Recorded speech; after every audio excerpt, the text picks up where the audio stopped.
आज हम देखेंगे बिहार पैरामेडिकल ओटी असिस्टेंट का डिप्लोमा 2 ईयर का कोर्स जो है उसमें हम सेकेंड ईयर में कौन सा सब्जेक्ट पढ़ना होता है। तो Bihar paramedical OT assistant second year में 4 सब्जेक्ट पढ़ना होता है।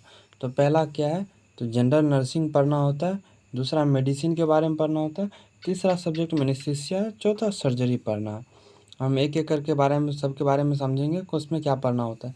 तो जनरल नर्सिंग में क्या पढ़ना होता है, तो किसी पेशेंट को किसी बीमारी से उसका हेल्थ को कैसे रिस्टोर करना है, उसका कैसे केयर करना है, उसको इलनेस से कैसे सपोर्ट दिलाया जाए, ये सब हम जनरल नर्सिंग के बारे में पढ़ते हैं। तो इसको डिफ़ाइन कैसे करेंगे, तो जनरल नर्सिंग के बारे में बोलेंगे, general nursing is the practice of providing comprehensive care and support to individual to promote maintain और रिस्टोर हेल्थ। अगला चीज़ है मेडिसिन। मेडिसिन में क्या है, तो मेडिसिन के द्वारा कोई भी बीमारी को हम डायग्नोज करते हैं, कोई भी डिजीज होने या डिजीज से हम उसको रोकते हैं, मतलब प्रिवेंट करते हैं। प्रिवेंटिव के काम मेडिसिन के द्वारा होता है। तो मेडिसिन को हम डिफाइन बुक करेंगे, तो medicine is the science and practice of diagnosing reaction and the preventing disease to maintain और रिस्टोर हेल्थ। हम हेल्थ को बचाने या रिस्टोर करने में हम मेडिसिन का कोई मेडिसिन, जब कोई हमको कोई बीमारी हो जाए हम उसको डायग्नोज के लिए प्राइमरी ट्रीटमेंट के तौर पे मेडिसिन का ही यूज करते हैं।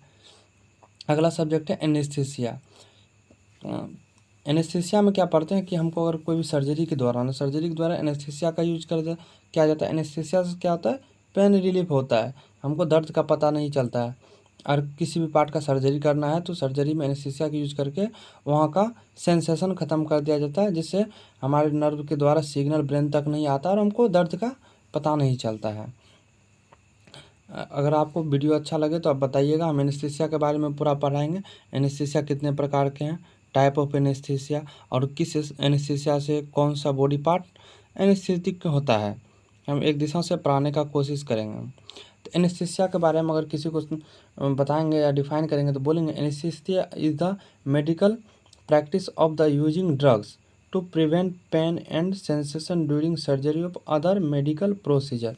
कोई भी मेडिकल प्रोसीजर के दौरान हम पेशेंट को अगर एनेस्थीसिया दे देंगे तो उसको दर्द का नहीं पता चलेगा।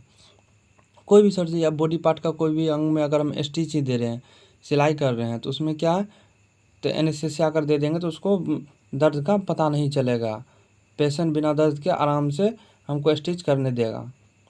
अगला सब्जेक्ट है surgery. Surgery that is the medical procedure that involves cutting और repairing body tissue to treat injury, disease और डिफॉर्मिटी। सर्जरी क्या, अगर मान लो कभी एक्सीडेंट हो गया तो कहीं कट जाता है, तो कटे हुए भाग को हम क्या करते हैं, रिपेयर करते हैं, कटिंग भाग को रिपेयर करते हैं। या कभी बॉडी में सिस्ट बन गया या कोई भी चीज़ है जो कि बॉडी के लिए गड़बड़ चीज़, उसको काट के हटाना है, तो ये काम हम किसके द्वारा, सर्जरी के द्वारा करते हैं। या कोई बॉडी पार्ट जो कट गया तो रिपेयर करना, ये सब किसके अंदर आप पढ़ते हैं, तो हम सर्जरी के अंदर पढ़ते हैं। इसको डिफाइन अच्छे तरीक़े से याद रखना है। क्या बोलना है, that is the medical procedure that involve cutting और repairing body tissue to treat injury, disease और डिफॉर्मिटीज। अगर आपको वीडियो अच्छा लगे तो कमेंट कीजिएगा, लाइक कीजिए और चैनल को सब्सक्राइब कर लीजिएगा, आपको बराबर वीडियो मिलते रहे।